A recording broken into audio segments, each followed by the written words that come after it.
Keyboard full size apalagi yang materialnya solid gak harus selalu berat kok. Ya seenggaknya gak lebih dari 1 kg lah kayak Sades Rebellion ini. Bisa dibilang Sades Rebellion ini adanya dari Sades Groza karena mirip-mirip. Keduanya sama-sama mechanical, full size dan build quality-nya gak beda jauh. Tapi kalau emang mirip-mirip, apa yang bikin Sades Rebellion ini istimewa dong? Sebelum ngebahas lebih lanjut, kita putar dulu bumpernya.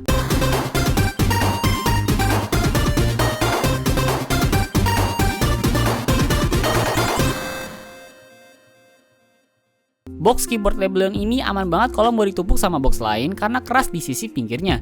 Buat tampil visual mirip banget sama Sades Rival yang pernah gue bahas sebelumnya. Jadi kelihatan kayak copy paste gitu desainnya dan tinggal diubah-ubah dikit di kalimatnya. Di depannya ada gambar keyboard dan beberapa branding. Kalau di belakangnya ada list spesifikasi, tombol kombinasi, dan bagian keyboard. Nah, kalau isinya itu antara lain keyboard Sades Rebellion, keycap puller, switch puller, dan buku manual. Ya, isinya sih hal-hal yang esensial aja ya. Gak ada bonus keycaps maupun switch cadangan. Sades Rebellion ini punya ukuran yang gak beda jauh dari full size konvensional lainnya. Ada numpad dan arrow button di sini. Kemiringan keyboardnya gak begitu signifikan, jadi bagian depan dan belakang case terlihat landai. Buat materialnya sih ini masih dari plastik, baik top cover maupun bottom covernya. Tapi bobotnya agak lebih dari 1 kg, yaitu di 830 gram atau 400 gram lebih ringan dibandingkan Sades Groza yang bobotnya di 1,2 kg. Padahal keduanya sama-sama dari plastik. Meskipun lebih ringan, top dan bottom covernya maupun bagian samping case keyboardnya terasa solid semua, gak ada bagian yang ringkih. Untuk keyboard di range harga 400 ribuan ini bagus sih karena udah lumayan kokoh. Letak kabelnya gak pas di tengah tapi agak geser ke kanan dikit, yang panjangnya sekitar 1,75 meter dan bahannya dari PVC yang lumayan tebal jadi gak gampang terkelupas.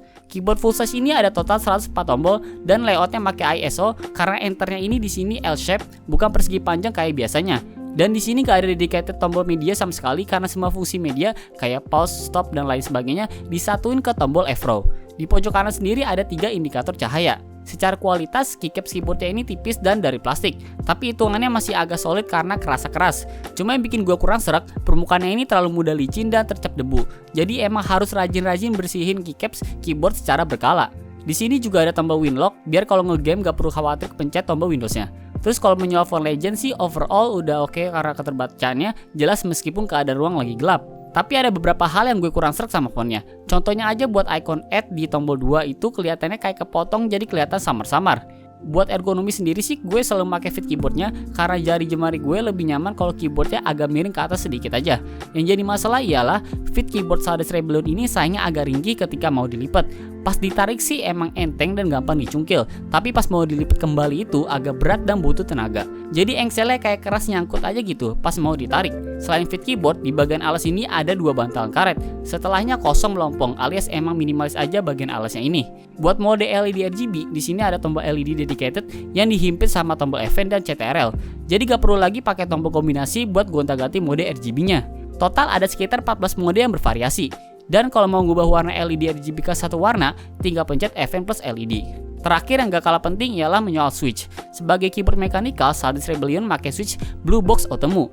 Seperti yang udah gue jelasin berkali-kali setiap ketemu switch Blue Automu, Blue Box Automu punya karakteristik yang sangat clicky, audible, dan tactile.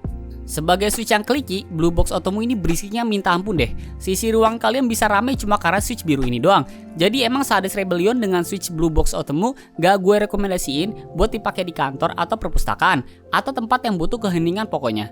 Cuma di sisi lain yang harus gue akui ialah Blue Box Automu emang cocok banget buat para pengetik andal karena suaranya berisik bisa jadi sinyal apakah tombolnya udah kepencet atau belum. Dan kalau ngetik banyak-banyak itu gak gampang bikin pegel. Dan juga Blue Automu mempunyai tactile bump yang bagus dan klik yang solid. Sebuah kombinasi yang bagus untuk mengetik tanpa takut saltik. Satu lagi, soket keyboard ini removable switch ya, jadi belum hot swap. Kita cuma bisa ganti ke sesama switch Automu saja.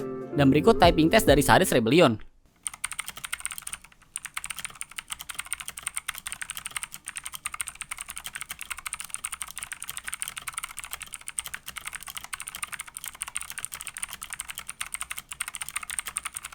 Kesimpulan untuk review yang singkat ini ialah Sades Rebellion menjadi salah satu keyboard full size mechanical yang sudah removable switch, build quality-nya gak ringkih, namun cukup terjangkau untuk di kelasnya.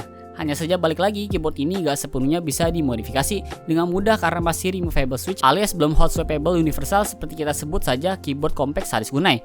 Alhasil keyboard ini emang kurang cocok untuk para antusias modif keyboard. Tapi tetap Sades Rebellion buat dipakai game masih oke, apalagi buat ngetik panjang lebar karena switchnya gak gampang bikin pegel.